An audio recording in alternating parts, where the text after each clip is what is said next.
I feel this thing in my chest. And actually then you might get a bit of a moment of choice of going, I'm probably not going to be able to have a good conversation in this moment. So I've got a rule. I won't have the conversation when I'm triggered. So I still get it when I'm absolutely triggered and I want to say the thing I don't mean or whatever it might be. I want to run away. Instead of doing that, if I am aware that I'm feeling that thing in my chest, usually I say, I'm not having this conversation right now because I'm triggered. Mm-hmm. And we have that or what's going to happen is you're going to potentially one day, because I've had this before as well, where I've said something and then I reflect on it and I go back, I'll just completely own it. I don't, because a lot of times when we do that, we can then blame the other person. Or you triggered me. No, I triggered myself and I said something I shouldn't have said. I'm really sorry. Welcome to the Prime Life Project podcast, a place to help you unlock your full potential, both mentally and physically, to become the best version of you.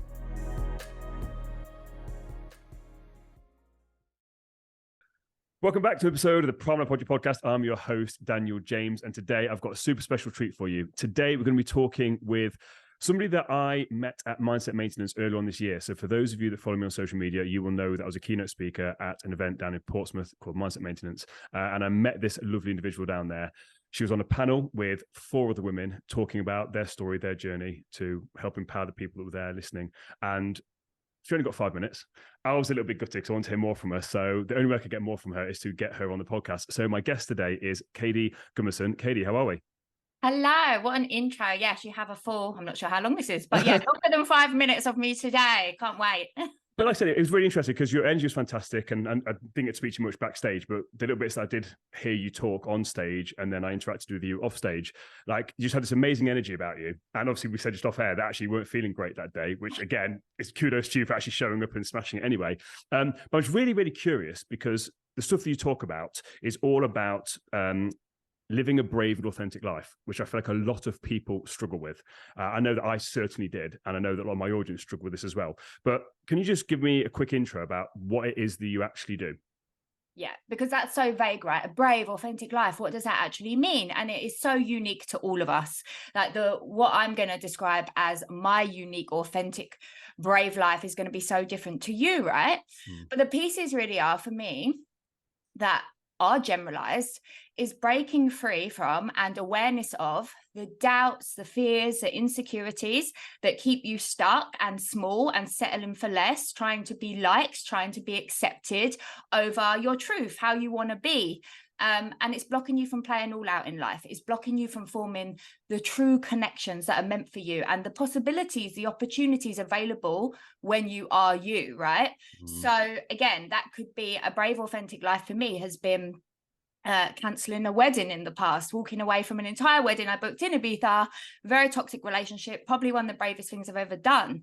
But brave living can just be daily stuff, like initiating the conversations that most people won't have, communicating your boundaries. So sometimes a brave, authentic life is, of course, going off traveling, doing what we do, right? Maybe a slightly unconventional but soul-aligned career, quitting corporate, whatever it might be, but it really can be different for you. So yeah, the pieces are really sort of going underneath and exploring why you're not, exploring what these fears are, which I know we're going to go into today.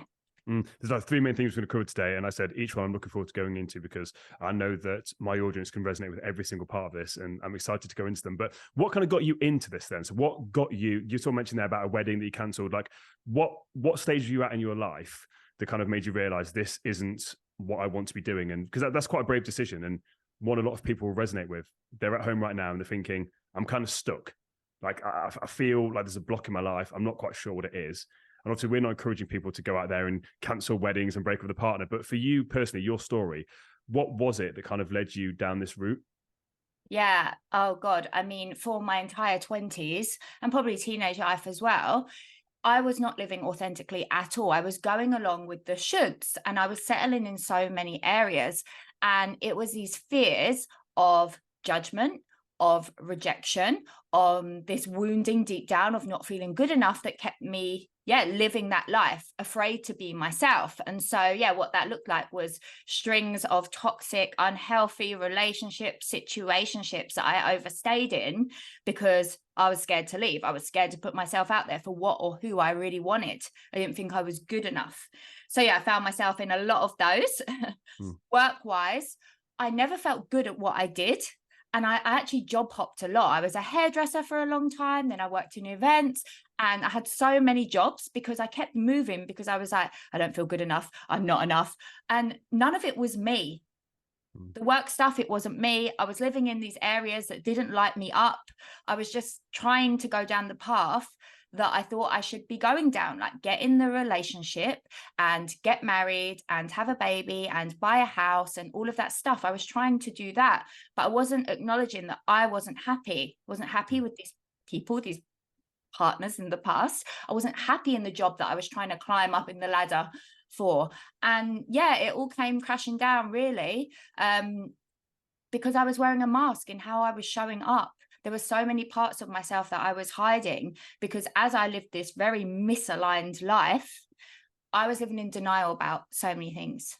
So one of the things that you're aware of, I speak into a lot, is testing positive for the herpes virus. And, you know, this is a highly stigmatized sexually transmitted infection, which the reality is, it's a minor inconvenience. It's not a big deal in my life, but society says otherwise. And past me couldn't deal with that truth that you have this virus for life, right? People don't talk about it.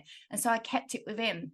I suffered with bulimia and body dysmorphia, like awful eating disorders, and nobody knew. Even my partner, ex-partner, who I used to sleep in bed with, I'd get up in the middle of the night, I'd binge eat, I'd vomit, and I'd come back to bed, and he never knew. So I was keeping all of this stuff within, and then all of these sort of unhealthy patterns were showing up, like the eating, and then out of control with alcohol. And so life started spiraling. And so in the end, I had to face off with those things. I had to start owning and working on those things to move through them, or like with the herpes virus, to own, to accept this thing about me. And so, yeah, I had no choice. It felt like everything was going to get worse. Life would spiral out of control, or I could do the brave work. I think the bravest thing you can do is work on yourself and face what you might see as your demons or whatever it is. So yeah, I finally said enough was enough, had a big breakup, and yeah, faced off with my shit, to be honest. I think a big thing a lot of people can relate to, which I want to sort of link back in, is you mentioned you've gone to a lot of toxic relationships. And again, there's like pressure, like to get in the relationship, have the kid, the white picket fence, like this amazing quote unquote life that we're kind of sold you've got to have from an early age. Have you noticed, because I think a lot of people, like I said, can relate to this, either male or female, about going to toxic relationships, yet they blame their partners. It was their partner's fault. And this is not taking any, what's the word? We're not saying that what they did was correct in any way, these toxic, because there's some very toxic relationships. However, if you're the common denominator, it's a very hard truth to realize that you're actually attracting these kind of people into your life. That's something that I had to realize, because again, I was playing the victim for years, that, I attract all these women, they're this or that, but I was the common denominator. So it's not saying that what they were doing wasn't bad. It's like, listen, no, that was bad, but I've got to take the responsibility of, I'm attracting all this. Is that like a thing that you had to realize as well, of that you were the common denominator? 100%. Yeah, it's part of the journey, right? Because it's easy to blame. They're doing this, but all the time you're blaming them. I always say red flag if you meet somebody and they're slating their ex-partner, like red flag. Absolutely. And there's a good quote that I've got as well, is don't try and paint red flags white, because that's what I used to do. Like, you literally see on these dates, and like, oh, it's a red flag. Oh, I'm just going to ignore that. Oh, it's a red flag. Oh, I'm just going to ignore that. It's like, oh, I can fix them. I was the fixer. Oh, I can fix them. I can work on this. It's like, no. Date the person, not the potential. So I'm glad you said that. That's a key thing. So true. But yeah, 100%. I actually remember when I realized, it was after that relationship, and I was like, yeah, hey, wait a minute. Let me look back on my history here. And why does it keep happening to me is a question we can ask. It's like, why me? What's happening here? Why am I attracting this? And it's like, no, you're subconsciously choosing it. Your wounded parts are choosing that. They're choosing the chase, emotional unavailability, whatever it might be. Like, it is a subconscious choice. So yeah, it was like loving bitch slap, right? To give yourself that truth. But that's your power. From that space, you can say, okay, like what can I do here? What parts need healing, and how do I need to change? So do you work on a lot of people who are trying to unpick why this happened? Because obviously there's reasons why you were struggling with food, body dysmorphia, attracting these positive and negative relationships. Sorry. Do you do any work on people to try and figure out like what caused this? Or is it more a case of, it's happened, we draw a line and we're just going to move forward? Like, what's your approach with that? So I take like a both approach. Like some coaches are all about future-based thinking. We don't need to go back. But I feel like having an understanding and healing those core wounds is important. And it always comes from something in the past. Usually it's pretty much the same when it comes to relationship stuff. Deep down, whatever the situations occurred were, it's this not good enoughness. It's this, fears of rejection, fears of abandonment. I am not enough. And so what does that lead me to do? Well, look at your current relationship or dating patterns that aren't serving you. So 100% going back to really find that seed of where this wound was planted almost, and going back and healing there, because it's these wounded parts of us that are showing up in our relationship. I always say, like, if you're dating and you're not feeling empowered, or if you're in your relationship even, and you're not able to fully speak your truth, or you're acting like a little child, it is the childlike part of you showing up there. It's like the adults left the room and the 7-year-old is now taken over your body, because people do things like, instead of asking their partner for what they need, they storm out the room, slam the door, and expect their partner to come after them, right? So it's really important to work with these child parts of us, or these wounded parts of us, I think. So how do we do that then? Because that's it. Again, I knew this is one of the key parts we're going to talk about, and it's something that, although I've done it myself, I've had to go through some of this. I've never actually spoke about it much on the podcast. So essentially what we're talking about here is, to use your words, like owning those shadow parts. And for me, I've not spoken about this on the podcast at all. It's not common knowledge, but a couple of months ago, I went to Amsterdam and did some mushrooms for therapeutic purposes. And it took me back to a place in my life that I've never told a single soul about. And when I was there, me now was speaking to younger me.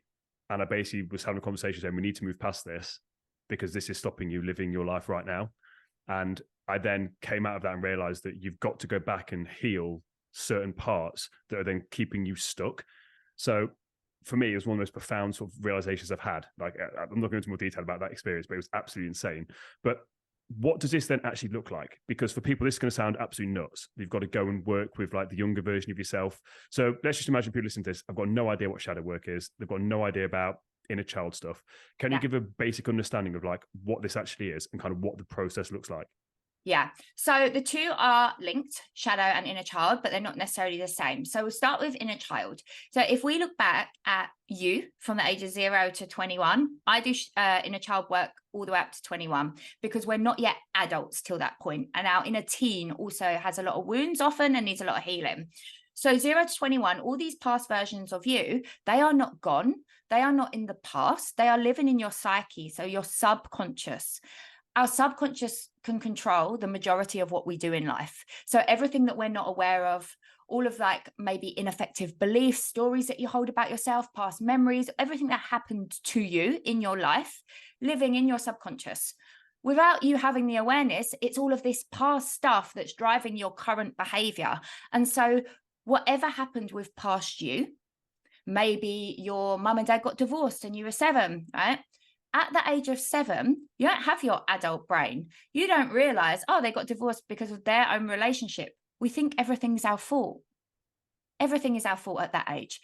We might have had a parent who was struggling with depression, right? Or poor mental health. Now, we wouldn't have known that at the time. And energetically, something is off. Maybe we're not receiving what we need in that moment. We're going to have unmet needs. And so as a child, what happens? Oh, it's my fault. Beliefs are created, core wounds. I keep saying that word. So they're created. There's something wrong with me. And when I look at 2 core wounds that show up so often with my clients in their adult life, they're like, why can't I show up and go for it in my business? Or, oh, why do I care so much about what everyone thinks? Or why am I repeating this relationship pattern? It comes back to this fear of rejection. There's a rejection wound somewhere. Or judgment. There's a judgment wound somewhere. So if you just imagine all these past versions of you are not in the past, they're in you. And until we create relationship with them and seek to understand them, they will control you. They will be directing your life. So if you feel out of control of your behaviors, like I spoke about earlier, it's because these past sort of wounded versions of me were running the show. So a good way to like start, I always say, is get some photos, get some childhood photos, some teenage photos, and start to actually like look at and reflect on and maybe journal and remember like what was actually going on for me here. And actually, how did I feel at that time? Like, have you ever even thought about that? Mm. That's such an interesting thing, because the other day, I don't know if anyone does this, it's just me. So I've got an Android phone, but I've got a Mac and I've got a MacBook iPad. And I was sat waiting for someone for a coffee, and I just ended up scrolling back through my photos. And I found some really old photos of me that I'd taken a photograph of. And I had not seen these photos for about 5, 6 years. And I literally subconsciously did what you said. I just literally looked at these photos. And I was like, oh, wow, I remember that. And I was like, how did I feel during this photo? It was really bizarre. And it really took me back. And then we ended up doing a podcast with Kady, my girlfriend that you met, basically sharing my story. And that was in the same sort of week. And it was bizarre noting the patterns that actually shown up throughout my life, and actually realizing it started at such a young age. And I had absolutely no idea. And you're right here. Most people have got no idea about the power of the subconscious. Most people don't, they hear it as a buzzword on TikTok. You see it all the time, or Instagram, these memes and things. But people don't seem to realize the power that the subconscious actually has. So once we've now sort of seen these photos of ourselves, we've sort of journaled, we've reflected, like, wow, that's interesting. What then do we do with this? Because again, if we get some uncomfortable emotions or feelings come up, a lot of people don't really know how to deal and sit with that. So what advice would you have to someone that sees these photos? Maybe they are triggered, they are going back to a time where something bad did happen.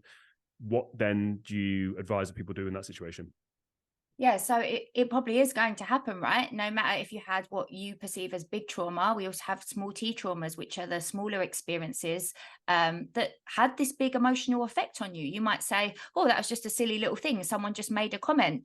Someone could have body shamed you when you were younger, and then that was it. You had this whole big complex that led to an eating disorder or something. That's trauma for you, because look where it led you, look at your experience with that.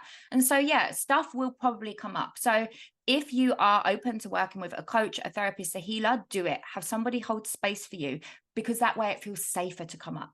And it's a bit more controlled, as in we can open up the wounds, close it down again, open up, close it down. If you're exploring this yourself, there's going to be only so far you can go, right? Because of that safety element. And you are safe to explore, but the body doesn't always feel that way. So just use your own discernment. Like, stuff will come up, and it's okay to feel emotion. Just be with the emotion. Practice like coming into the body. Okay, this is coming up. I'm feeling some tightness in my chest. Can I breathe with this? Can I be with it? And you can, right? It will dissipate. If you get really lost in the stories of everything that happened in the past, yeah, I mean, it is possible that so much is going to come up and it's going to feel like negative experience maybe. But my work is around, how do we use the past stuff to move forward? And so what you said there was connecting the dots. What's the pattern here? Rather than get lost in the story of what happened and all of that, actually, this is what happened. And these were my unmet needs that I probably had. These were the stories that I created about myself. My dad left, oh my God, and then didn't want to see me. I must not be good enough. Or whatever happened to you, what story might you have created? I was bullied. This is a huge one for so many of my clients. They're amazing, incredible humans that I meet, and they have these complexes, and it turns out it's down to bullying. So, okay, how did I feel then? I feared everyone's judgment, and I thought I needed to dim myself down to not stand out. What's the problem showing up in my business now? I'm dimming down. I'm scared to use my voice, show up online, whatever it might be. So it's like really just trying to spot those patterns and then look after this part of you. So it's called reparenting. You're the man or you're the woman. You're not this teen. And so it's up to you to give this part of yourself what you need. What did this part of me need and they didn't receive? And how can I give this to myself? I think it's a really important thing they mentioned about stories.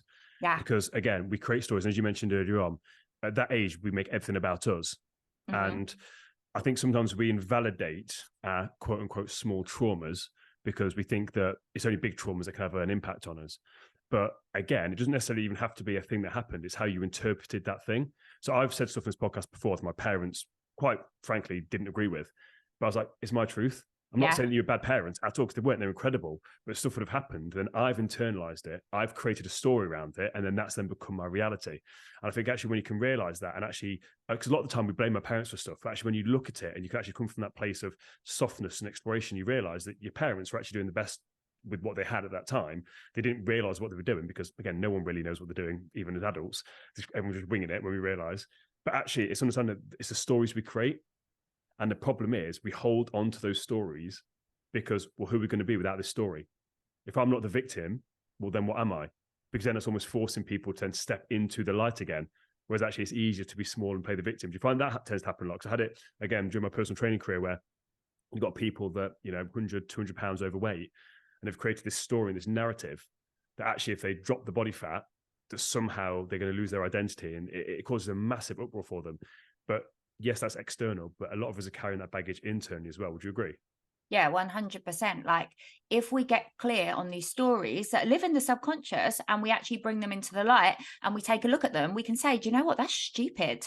Like it's actually stupid. But all the time it's there in the subconscious, directing our life, our behaviors, we can't call it out, right? We're just sort of living on this autopilot. So yeah, really, really important to get clear on what some of the stories are that are running your life. So I just want to quickly go back to what you said then, because one of the biggest things is breaking free from fear of judgment. And again, fear of, like, when we're younger, we want to be liked and fit in. Can we talk a bit more about this? Because I said it's such an important thing, judgment. And I feel like nowadays, with the power of social media, there's a lot of judgment, whether we're aware of it or not. So how do we then go about dealing with this? Because yes, we've got stuff from childhood, but also I imagine nowadays, because it doesn't necessarily have to be something that happened before your age of 21, like you can have like emotional stuff that happens as an adult that gets pushed into that subconscious. So how do we kind of break free from this judgment? But first of all, let's talk what actually is judgment, and then how do we break free from it? Judgment, how would I define it? It's just assumptions, making assumptions about others, right? Sometimes they're baseless, sometimes they're based on something, and it's natural and it's actually normal. So judgment's going to happen no matter what, and we're all going to do it. And that doesn't make us a bad person. It's part of human nature. So actually to face off with the fear of it is a very wise thing to do, because we can never ever avoid it.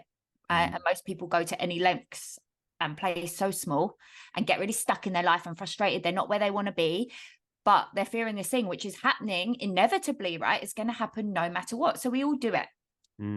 There's something called allodaxophobia, which I think is the fear of people's judgment. It's like an actual. Oh, I didn't know it had a name. Yeah, I'm sure it's called allodaxophobia. It's the fear of people's judgment. And I listened to a podcast the other day, and the guy was like, "If I could basically cure the world of anything, it'd be that." Because it's the fear of people's judgment that basically holds us back. But then isn't it interesting as well, where a lot of this stuff, when it comes to the judgment, I think a lot of the time we judge ourselves. That's it. That's key. Like, nailed it. What do we do to break free from fear of judgment? I mean, look, my backstory in this is that was one of my biggest problems. Like the thing with me was, oh my God, everybody else's judgment. No one can know this about me. Like, especially the herpes virus. So no one can know.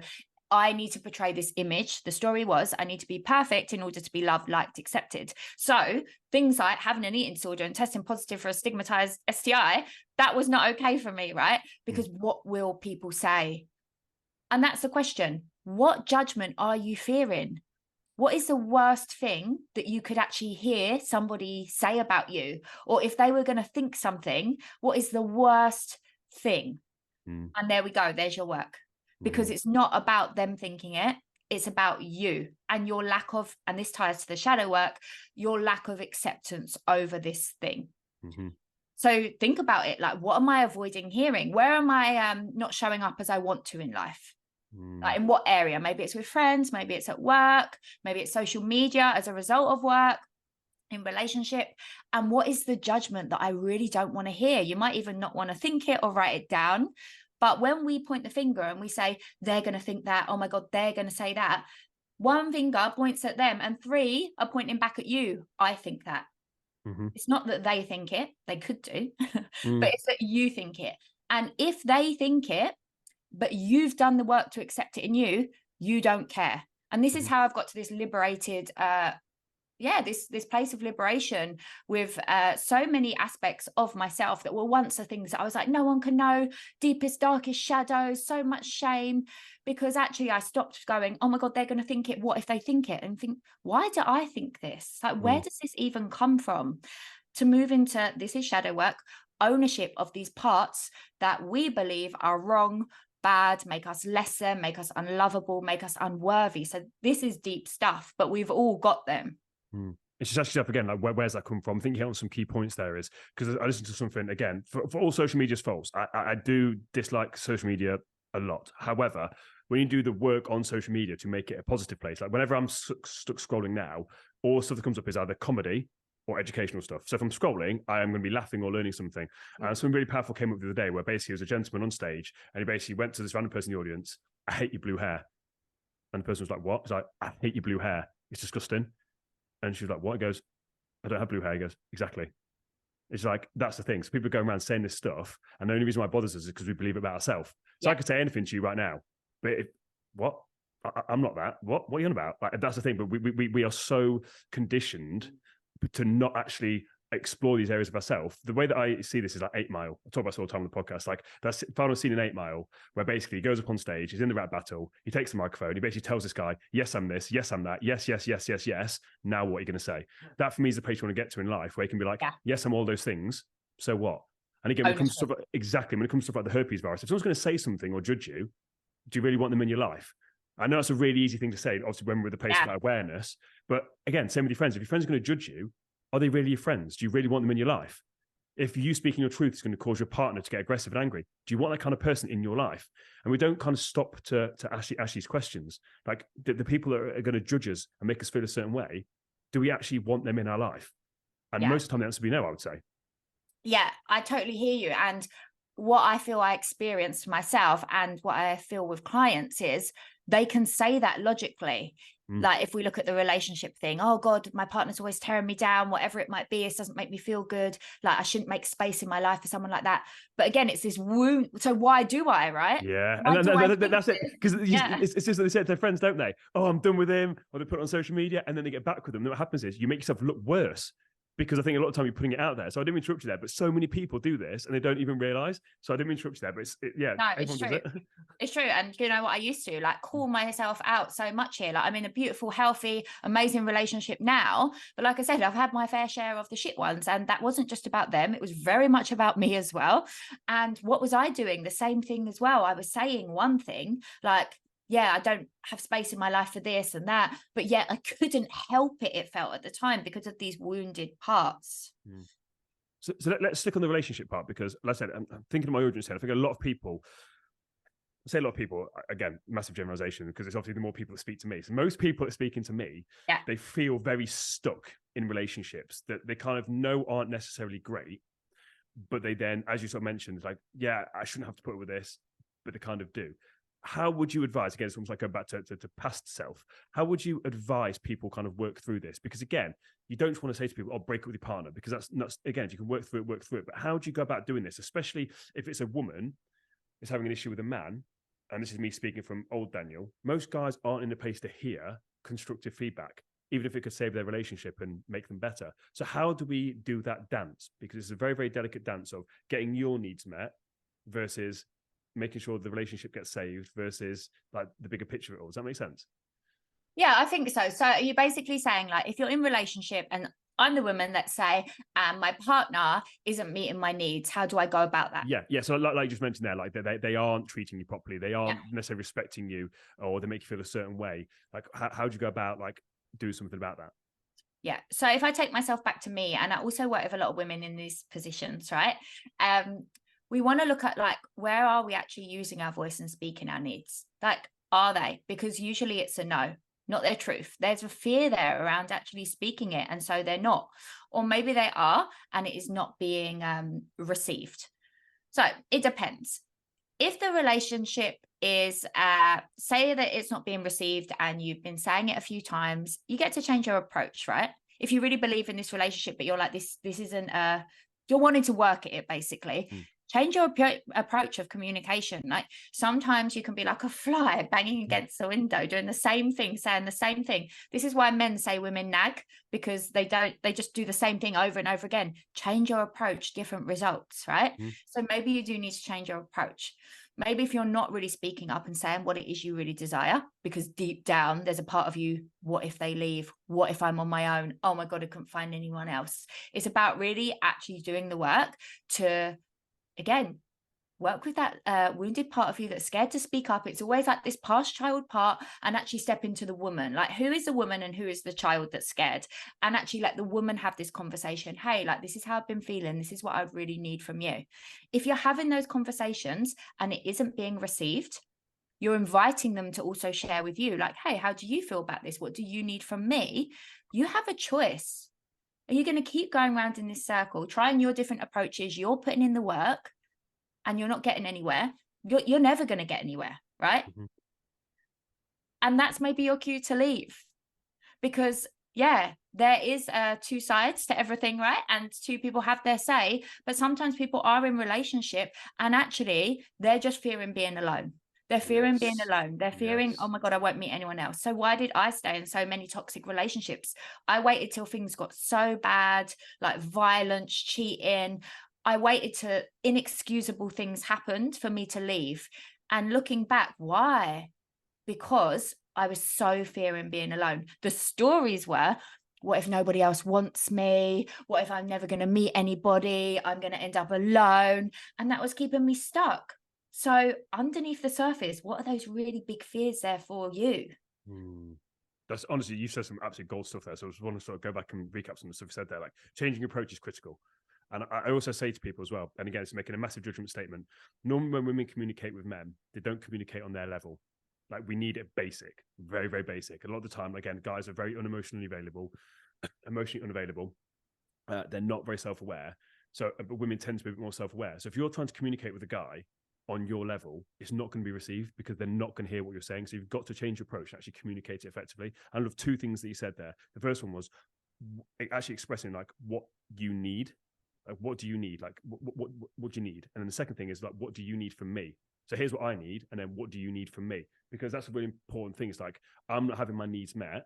Here's what I need from you. But then equally, what do you need from me? Because a lot of the times I don't think, especially if this is a male to female relationship, men don't ever stop to ask themselves, what do I need? That's why men get themselves stuck in a bad place mentally, because they don't actually ever stop to ask what needs are they not having met.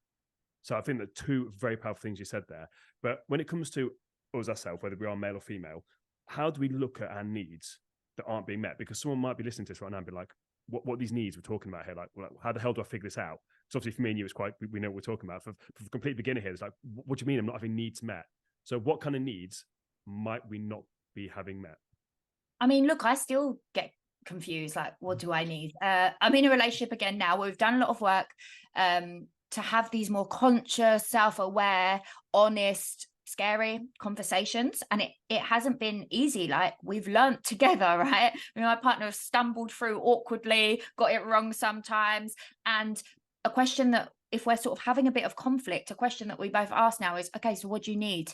And when my partner asked me that in the moment, I don't know half the time. And I'm like, oh my God, I don't know what I need. And I'm like, what I need is for you to give me some space to come back to you to tell you what I need. So yeah, I haven't mastered it either. But that's perfect. But listen, that's perfect though, isn't it? Because a lot of the time that doesn't happen. And then what happens is like you kind of go away. The guy thinks the conversation's done. You come back a week later and he's like, what the hell? I thought we had this done. And then it causes an argument where if you're like, listen, I just need a few days. Let me just go and sit with what you've said. Cool. Because then he knows, right, this conversation's not done. She's going to go, she needs some space. That's absolutely fine. But again, that's the art there, that communication of like, I don't know what I need. And that's okay not to know because, again, no matter how good you get at doing this stuff, your needs constantly change because it's ever like my needs this morning versus my needs right now are two different things completely. Yes. Sometimes you want space, sometimes you want affection. So they're ever changing and it's always tuning in. And so just be as specific as you can about what it is. Like, I need more attention. What does that fucking mean? Like, like in the morning, you might not want attention. So instead of, I need more attention from you. And they're like, okay, what I think is attention versus what you think is attention. It's two different things. It could be like, look, and always say it from a place of love. This would be my guidance. Drop into your heart, first of all. And bring it up from that space. Like, look, I'm really desiring for us to reconnect or to like repair from this conflict. Look, this is my coachy language, so talking your own. I'm really desiring to reconnect with you. And so I'd love for us to talk about X, Y, and Z, like literally from that space. And then just feel like, I really feel a little bit disconnected from you at the moment. And not versus you're fucking working all of the time and you're always on your phone at dinner and we never connect. I'm really desiring for us to reconnect. I feel like I miss you even though we're in the same house. What I would really need from you is, can we have some phone-free dinners this week? To just actually chat. What different response you're probably going to get versus, why are you on your phone all the time? Every time we sit down together, here you're on your phone again. Give me attention. I need attention. Oh, sorry, my ring light. Yeah. So what do you say with this? Because a lot of stuff we've said as well when it comes to the inner work and looking at the photos, was a lot of stuff that people, because this stuff requires a lot of self-awareness. Because again, the natural reaction is if your partner's doing something is, again, if your default setting is, because this could also be the case as well. Me and Katie did a podcast about our relationship. And one of the things that came out from that is that Katie's used to chaos. She's used to relationships where the guy is very argumentative and stuff, and that's not me. So she'll kind of do stuff to try and get a rise out of me. So would you say a lot of this requires self-awareness? So is there anything you get your clients to do to gain that self-awareness? Because I feel like people listening to this right now, they're like, Kady, I hear exactly what you're saying. However, in the moment, I can't respond like that to my partner. I just want to rip his head off. Yes. Then what you're saying is you've got to have a different approach. So how do you build that self-awareness just to create that bit of space to then actually have this conversation where you're responding rather than reacting? Yeah, I have an amazing tool actually. It's called the trigger tool. So to talk through really what that's doing is exploring your triggers after they happen. A lot of people say, oh, this is just the way I am. I'm just blow up. Like, that's how I am. Or, oh, it's how I am. I don't like conflict. I avoid it. It's not. It's like learned behaviors, right? Or it's your body is going into a nervous system response. So I would say two things. We want to explore the trigger. I took through how you could do that. And you want to be aware of your response. So like as in your sort of go-to response, whether it's shut down or run away or whatever it might be. So the trigger. What after you've had this situation where you have blown up or run away or said something you didn't mean or one of those things, you haven't maybe navigated it in the way that I just shared, calmly, grounded, clearly. It happens because you're like, oh, fret. Like in the moment, it's different to now. So afterwards, you can go back and you can journal about it. What was said there that triggered me? Like what really got to me then? What was the story I created? If you're listening to this, literally write this down. What happened? What did they say? Like, what was the specific language that they said? And then what was the story I created? The story is going to be different that you created versus what they said. They could say, I haven't got time. And you could create the story, I'm not a priority. Yes. Two different things. The thing that's triggering you is the story you're creating of I'm not a priority. Your story is the problem here. In the moment, what happens, it's all quick. It feels uncontrollable and that's it. Oh, I'm not a priority. And that's it. Yeah, you're not in control and you're not grounded and you're not calm. You're triggered.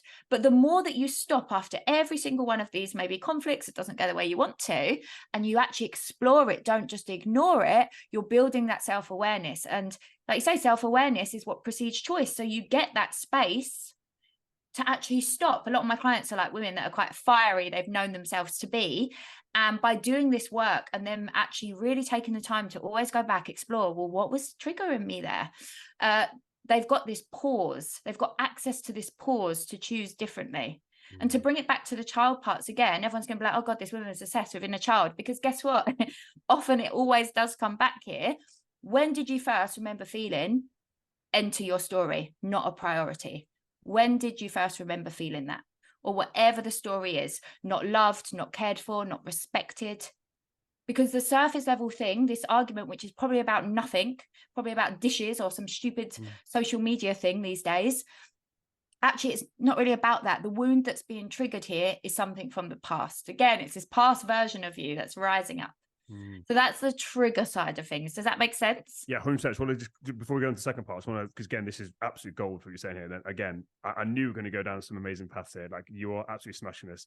So I'm very, very grateful that you're giving this value to my audience. The stories we've created is such a massive thing. I mean, Katie have had this out before, because again, I'm quite a self-aware person. And she'll say something, and how she responds, I was like, that's not in line with what I said. And I'm like, what do you think I said? And then she'd say it, and I went, that's not it. This is what I actually said. And then she's like, oh. And then again, as you said, goes away, journals about it, and then we have a conversation about it, almost like a debrief.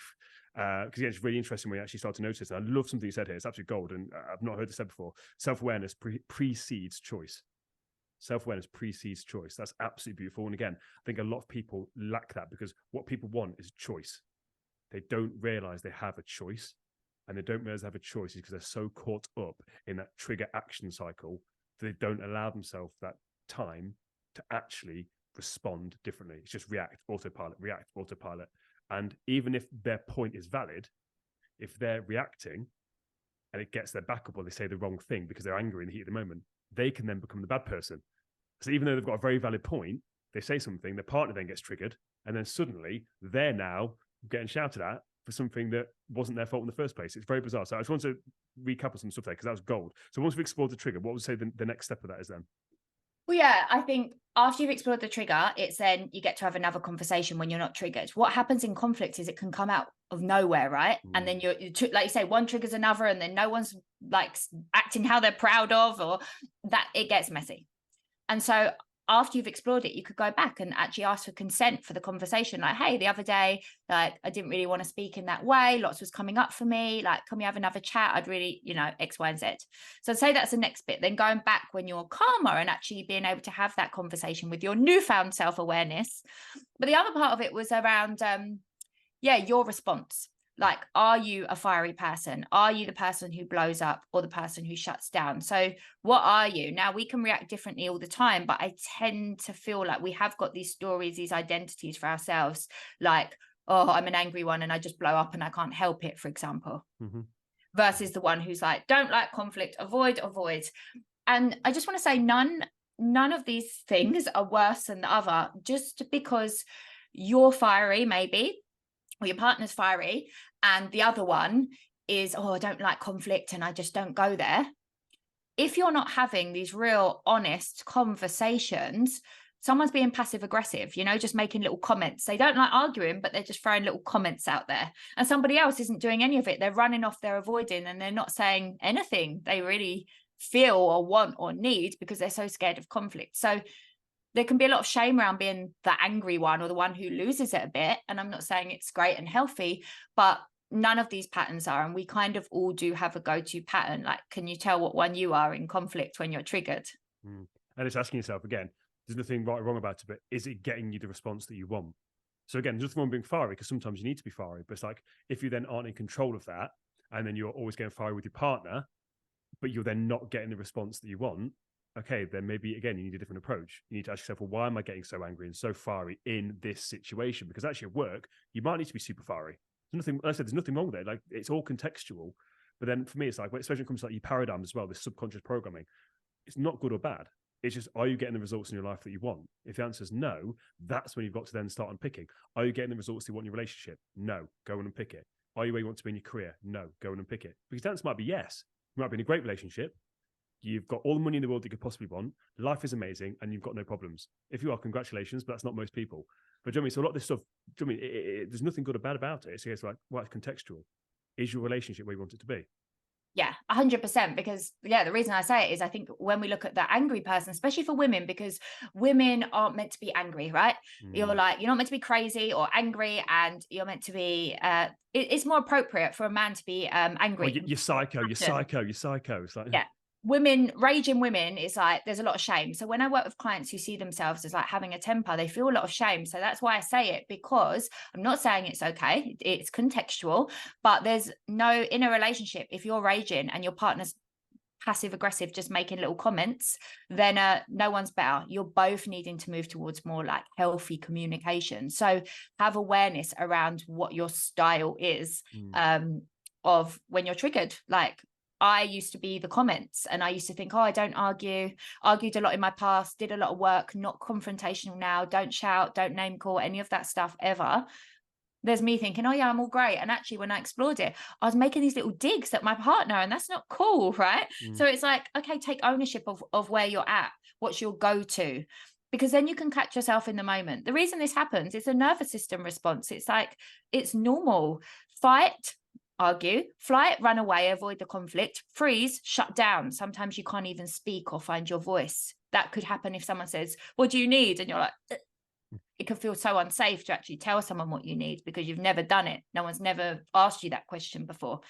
And then we've got the people please response, fawn, which is like, when you're triggered, instead of like standing your ground and your truth, you do anything to just make things better in the moment. Just make it all okay. And actually maybe you regret that afterwards. So all of these, apart from fawn, that's like a newer one that's come along, but the other three, fight, flight, freeze, are programmed into us. So they're going to happen.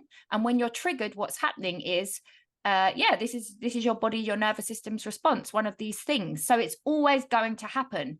If you've got awareness of what you tend to do, you can be like, my body thinks, my nervous system thinks I'm under threat here. Mm-hmm. And so how does that feel in your body? This is something that has really helped me, is coming to the body in the moment. When I'm triggered, how do I feel? I just feel like my chest. I just feel this tightness in my chest. Some people just feel like they're going to burst, like they're raging. Their anger feels like bursting. It's inexplainable, maybe. Mm-hmm. When I'm shut down, I go really rigid, like I can't move. It's like I'm dead or I'm stiff. And so knowing these reactions in my body in the moment, when my partner said something to me a little while ago, I hadn't clocked that I'm triggered and what he was saying was triggering me. I felt this in my body and I thought, oh, I'm triggered. I'm not going to have this conversation.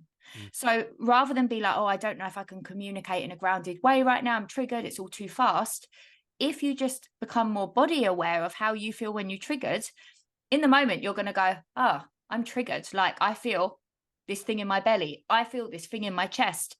And actually, then you might get a bit of a moment of choice of going, I'm probably not going to be able to have a good conversation in this moment. So I've got a rule. I won't have the conversation when I'm triggered. So I still get it when I'm absolutely triggered and I want to say the thing I don't mean or whatever it might be. I want to run away. Instead of doing that, if I am aware that I'm feeling that thing in my chest, usually I say, I'm not having this conversation right now because I'm triggered. Mm-hmm. And we have what's going to happen is you're going to potentially one day, because I've had this before as well, where I've said something and then I reflect on it and I go back, I'll just completely own it. I don't, because a lot of times when we do that, we can then blame the other person. Or you triggered me. No, I triggered myself and I said something I shouldn't have said. I'm really sorry. Like, it's just actually owning it, because I think sometimes people can get themselves into this place where they think they've got it all sussed. Oh, I understand my triggers. I understand how it feels in my body. I've got it. And then they'll go and say something and they're fucking absolute failure. It's like, no, like these triggers can just literally just creep upon you. And the subconscious in the mind is very clever at just like trying to like worm its way in and tricking you in all these different things. Like, no. But just accept it and move on. I think a big thing that's I want to look back to as well is you mentioned about when it comes to women and this like temper and a lot of shame around that. So you said that, something popped into my head is that for me, looking at a lot of the past places I've been in, the quote unquote psycho women that I've been with, they were psycho because of me. Yeah. Because again, it was me doing stuff, not intentionally, but I'd be triggering them. They didn't realize. So again, a lot of it is like, are you actually quote unquote psycho? Do you have a temper problem? Or actually, are you just being constantly triggered and not actually realizing that you're being triggered, which is then causing you to respond in a certain way? Because as you said, people own that identity. Or I'm a psycho, or I'm angry, I'm this, I'm that. That's a very fixed thing. But again, what we're saying here is no, like it's just a learned behavior. You haven't brought awareness to it, but you can change it through that awareness. Is that what we're saying here? So you can change this. Yeah, it's not you, right? I used to have a phone case years ago that had psycho all over it, and I'd almost owned it before someone could say it about me. So like what we were talking about earlier, I always say with like shadow works, own it or it owns you. Herpes virus, if I own it, you can't say it anything about me because I'm in ownership. And it was almost like I was acting like a psycho. You know, I was going out, I was getting just off my face, drugs, alcohol. I was acting crazy in my relationships. I was, and yeah, no doubt being triggered, but I was trying to own psycho. So if I own it, it will be okay. And then I had this moment where in my healing journey, early days, I looked at my phone case and I thought, I'm going to stop labeling myself this. I'm going to stop calling it. And I got rid of the phone case and I was very liberated. Because it's the thing, though, it's like when you get guys as well, where they get judged as a certain thing, like they get judged as a fuckboy, let's say. It's like, look in the mirror, look at how you're dressing, and look at the words that are coming out of your mouth. Is it any wonder why people are like assuming you're just certain ways? Because that's what you're portraying out into the world. And that's the biggest thing for me is just like, again, even myself, I look a certain way, like big, got tattoos. People assume I'm going to be a certain way. So then I'm very then conscious of the words that I'm using and the energy that I'm actually putting out there. Whereas a lot of people aren't. They wonder, well, why am I attracting all these guys into my life? Okay, well, look at the energy that you've given off. Why is everyone saying I'm a psycho? Okay, well, look at your phone case. Look at how you're coming across. Look at how, and it's all these things that we don't realize, and we're blaming the world. We're not taking any sort of responsibility for our life. And that for me is the most empowering thing is, yes, the things that might have happened to you in your past may not have been your fault. But right now, your life moving forward is your responsibility. And that for me is the most empowering thing of like, no, I'm taking back control. Forget what's happened in the past.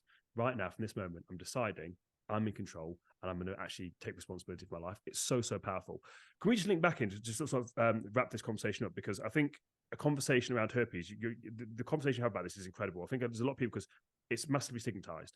Yeah. But people listening to this that have got it, that feel exactly how you've said, how have you gone about accepting this?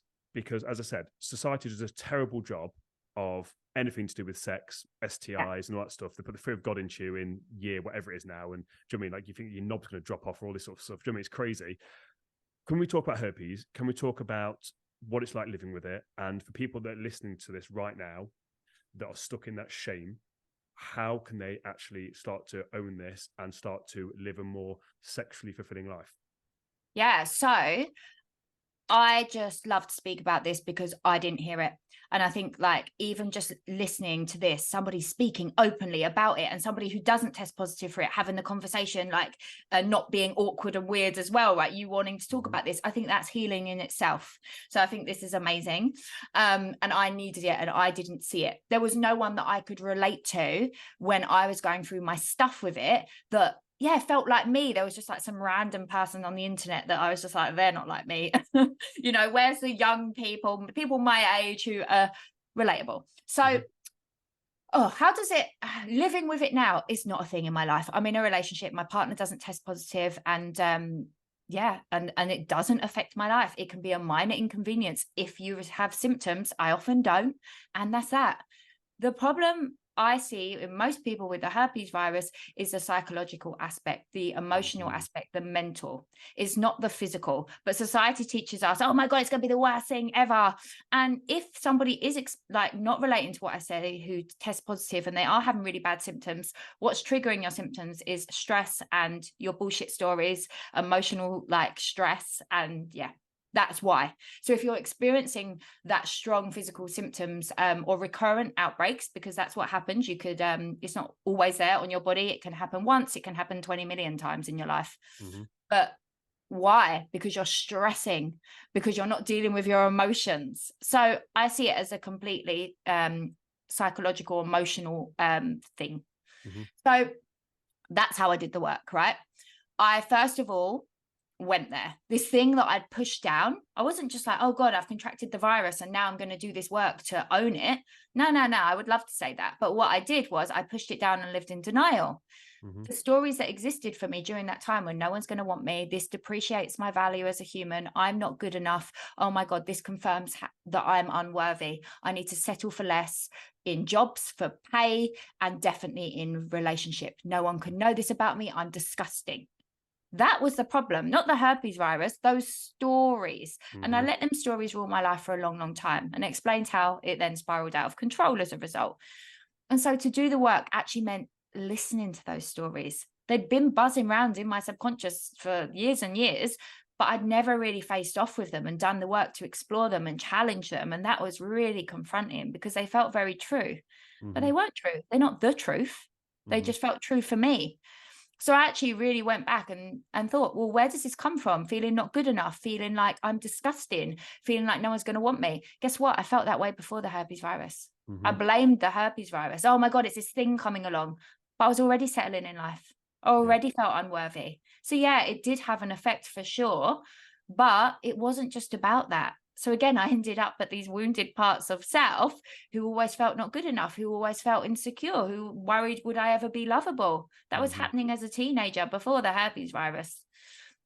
And then it was like actually talking to somebody about it, right? Opening up, finding safe spaces, learning to be vulnerable, doing a lot of work on the two things I've spoken of. Well, more fear of judgment and also fear of rejection. They were the problems. Again, was it really the herpes virus that's the problem? No, it doesn't affect me. Like physically, it's not really a problem for me at all.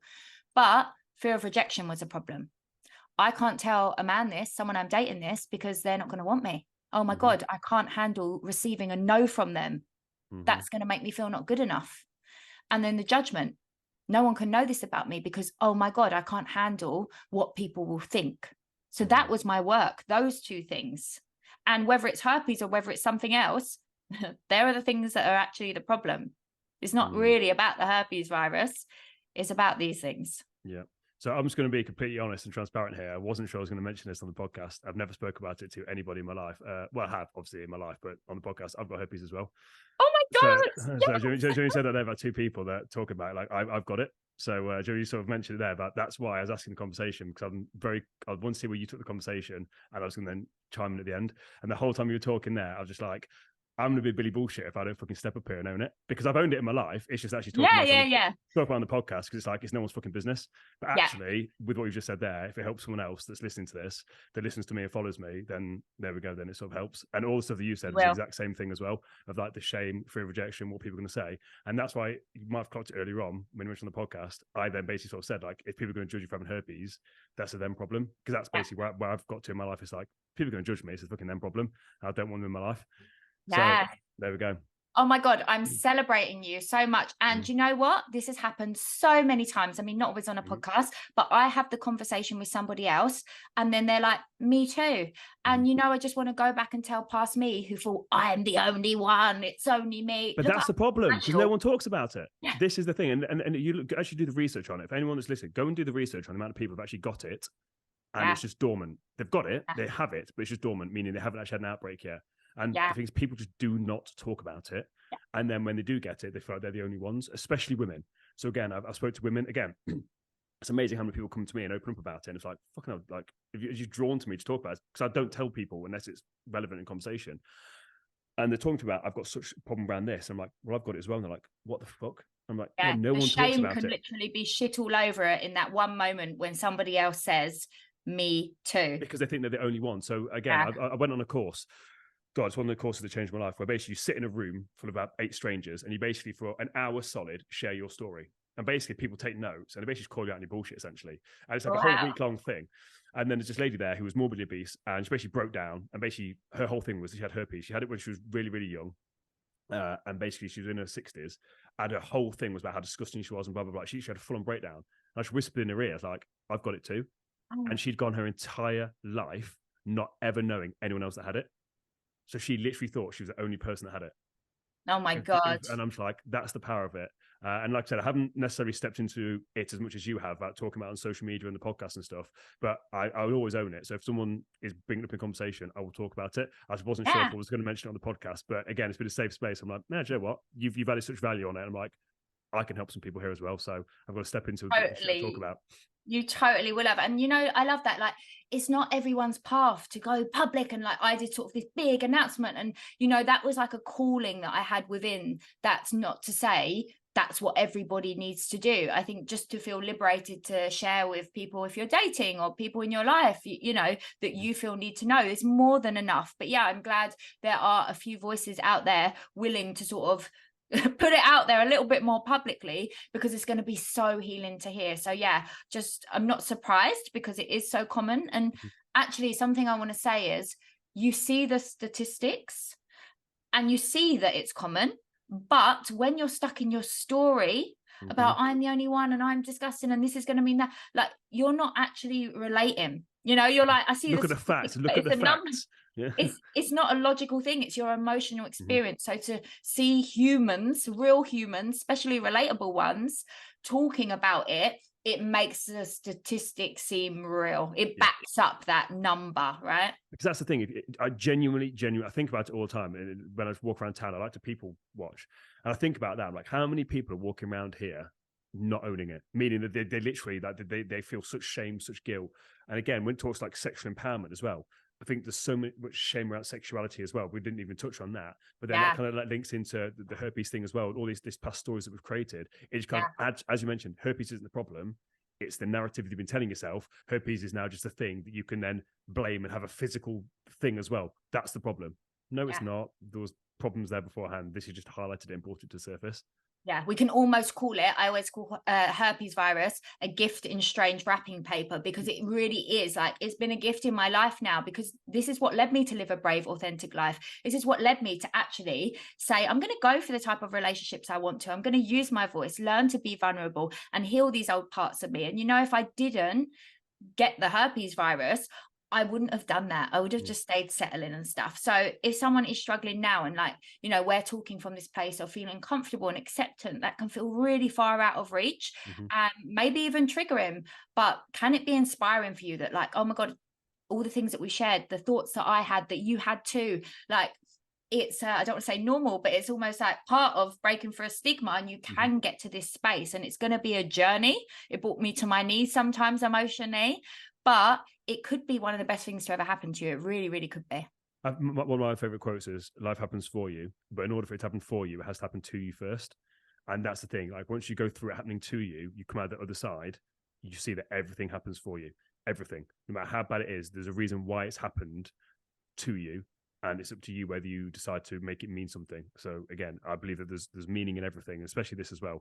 And that's why, again, I've known from day one, when I saw your stuff on social media, I was like, I'm gonna speak to this girl about this because again, it's something that I've not spoken about on this podcast before. And again, if I'm being completely transparent, if I was brave enough, I'd have actually made this whole podcast about it.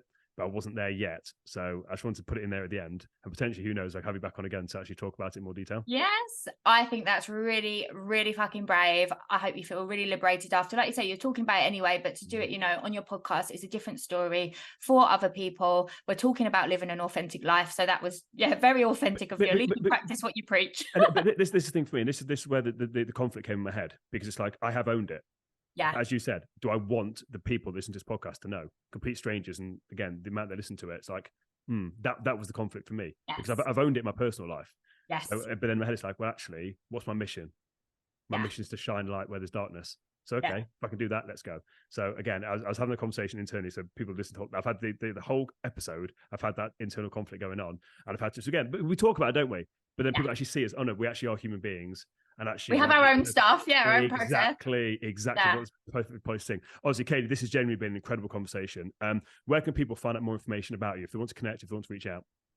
You can find me, I'm most active on Instagram, _empowerment_queen. Find me there and what I'm up to. I think this is December coming out. So I have got some free stuff going on. I got a free masterclass coming up in January. So I'll post about it on my Instagram, and a free New Year's guide, which isn't your typical goal setting bullshit new year new me. It's with a bit of an edge. So come along, and I'd love to hear from you. So drop me a DM if you love this. Honestly, like I said, I'll probably be jumping on some of that stuff myself, because I love your mission, I love what you're talking about. And again, thank you again for today, just showing up, being completely honest, raw, transparent, and adding value to my audience. It means a lot.